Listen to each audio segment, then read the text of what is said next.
Hey Sagittarius, this is your May reading. You may have noticed I'm in a new location today. I decided, now that the seasons are starting to shift with more sunlight, I'm feeling like sitting by the window. So hopefully that explains my new location. Sagittarius, what does May look like for you?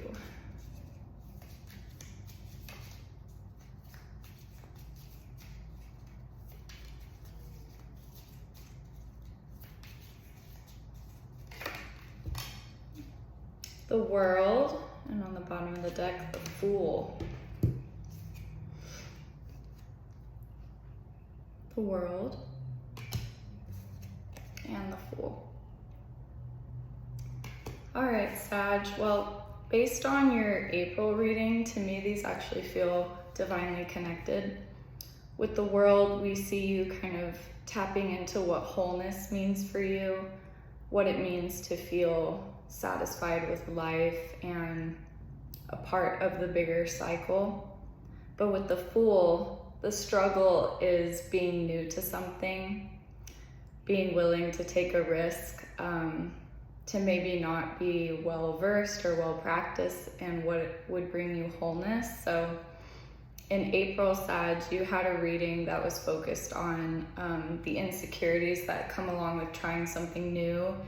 And I feel like in May, there's a continuation of this pattern. So we're gonna roll with those cards and see what comes next. Also, Sag, don't feel bad if you're still in that energy. Depending on what season brought about this energy, it could just be like Taurus season, which is, you know, the end of April, beginning of May. It could just be that energy is carrying into May, but it's more of like the zodiac season rather than just the month. But if it is, you know, if it is a continuation of April, don't beat yourself up because we're only human. We're not a perfect science. Sometimes it takes longer to move through these things than for some people. Okay, Sag, you got the bear, the mule, and the rat, and then you got the seahorse and the empty chair. Danger, especially in money matters, so be careful with your money. The mule, someone is extremely stubborn and unwilling to change. Could be a Taurus, could be you during Taurus season. The rat, someone working against you and behind your back.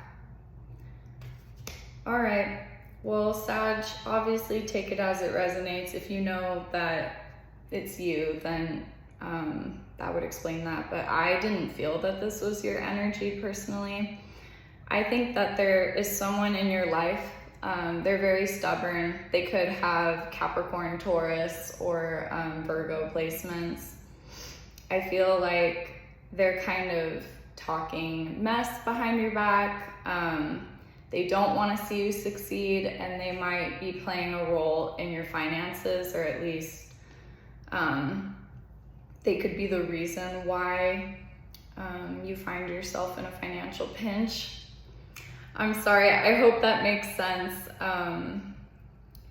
I really did feel though that this is someone else's energy. I know Sagittarius can be very spontaneous and spend their money, but with that mule card, I'm not really getting Sagittarian energy there. And even the rat card, that doesn't really sound like you, especially because you are very blunt and very forward, and you're not afraid to share your truth. So I want to say there's someone in your life that doesn't want to see you succeed, and so they're trying to mess with you financially. So keep that in mind. Now, the seahorse, family matters, and the empty chair, someone leaving your life.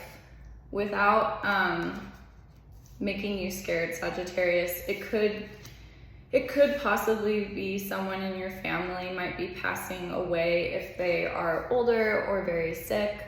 But if that's not the case, it could just be someone in your family family is moving or leaving, like if your sibling is going to college, or maybe someone in your family is leaving the state or leaving the country.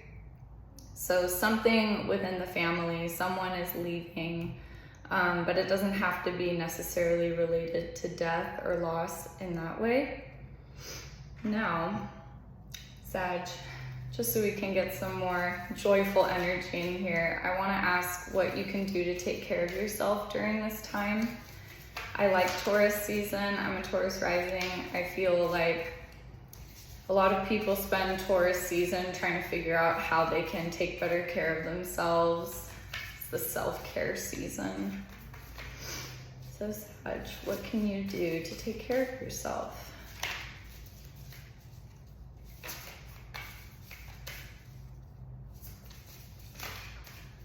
I just heard someone's not being honest with you. So it's probably in connection with that Rat card, but somebody's definitely, you know, not being a very kind person.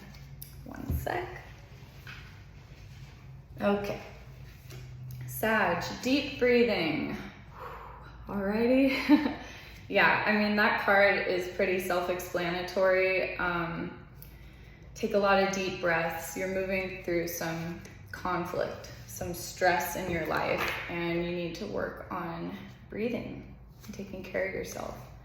On the bottom of the deck, you got connect with your womb. Sag, connect with your creative side.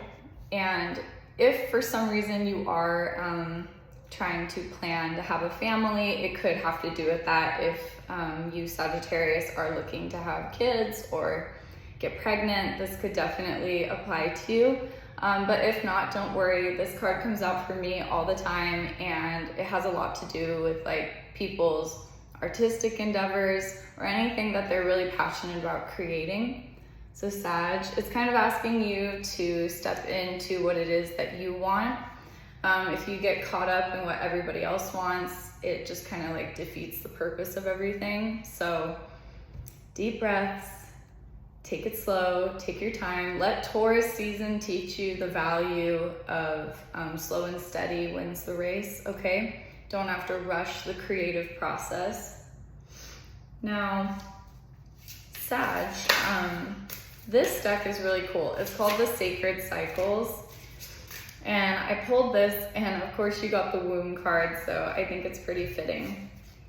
You got a lot of cards. I'm gonna take the one on top and the one on bottom. Sorry, they're very long cards. Sag, you got the waning crescent moon, the number 7, and the Empress, number 24. All right, now this is a new deck, so I'm gonna go ahead and read to you the meaning of the card. I create space for rest. The final phase before the darkness, the waning crescent moon, welcomes you with the opportunity to sink more deeply into the practice of rest. Choosing intentional rest can be a radical act, and this is exactly what's being asked of you at this time. Instead of waiting for the moment of burnout when rest becomes a requirement, you have the chance to create and plan for the most delicious experience of rest for yourself. This can be based on what would most nourish you at this time and place in your life. It may feel a bit funny at first to be so calculated about resting. Still, just like so many other experiences in life, there's deep medicine in anticipating something you desire. Enjoy all the gifts that come from this downtime, releasing any sense of urgency and reveling in the whole process.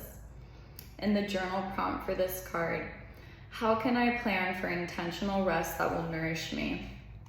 Yeah, Sag, so there's obviously a lot of stress, a lot of things are happening in your life, and you need to take the time to, like it said, calculate rest. Don't just think about it or, you know, do it in the moment, but actually plan for it. It wants you to be strategic about rest, like carving out days and times throughout the day that are just for you to either nap or watch TV or go outside alone or hang out with friends, but probably more alone because this is all about rest. So Sag, Taurus season is going to teach you that, and it's going to be very valuable for you to learn how to be okay with sometimes just not doing things, like just taking out time to truly rest. And that's where your creative power comes in.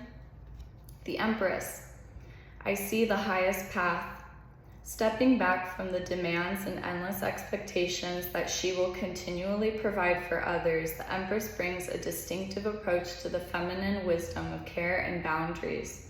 She embodies the sense of one surveying her queendom, carefully taking stock of what flows and what or who has to go.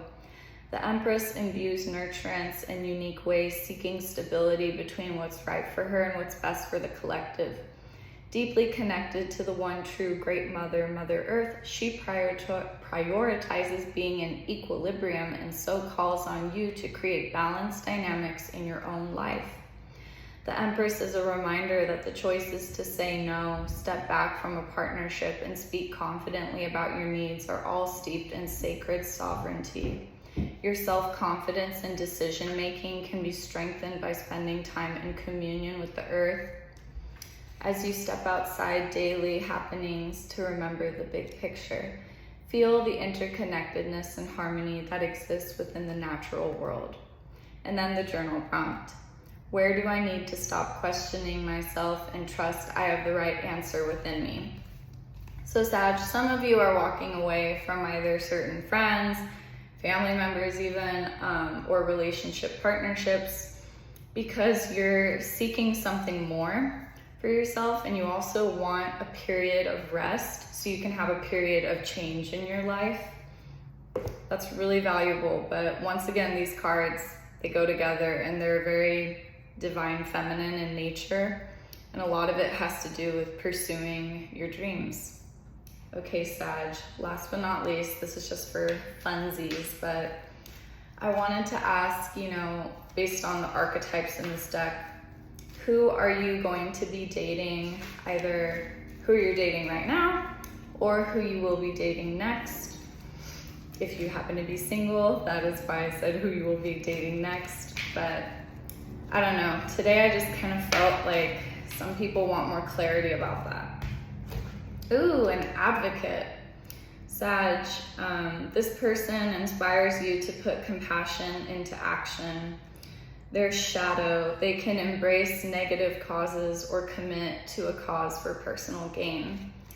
This person that you're either currently dating or going to be dating is an advocate. They could be like a lawyer or a politician, or just somebody who works in either of those arenas, or a lobbyist, or just in a nonprofit group, or just like an activist online, I want to say, like an influencer. Either way, this person's very passionate about the causes that you probably do care about, and so they're kind of drawn to you for that very reason. So you have the advocate, and then on the bottom of the deck, the judge. Balancing justice and compassion, managing the fair distribution of power. Yeah, this person could definitely be, either in law school or someone who's like a lawyer because they have, or they could be a judge, right? But as you can see, this person obviously cares about like politics and law, and they would be someone that you'd be interested in, obviously. This person has the power to bring about change, to influence others, and to make good judgment calls. Now, if it's not working out, this could be the person that you're either currently dating or walking away from, so please take it as it resonates. The shadow of the judge, offering only destructive criticism, misusing business, legal, or criminal authority. Ugh, so many tongue twisters. Okay, Sag, I just want to say, because I'm still very in tune with your last reading. Like, I feel like so many aspects of April's reading are kind of flooding into May in a sense, and that's because the reading I did in April had a lot to do with like your life path and your journey and where you're headed. And so as you take mindful steps into that journey, it would make sense that these cards like kind of connect and are telling a story.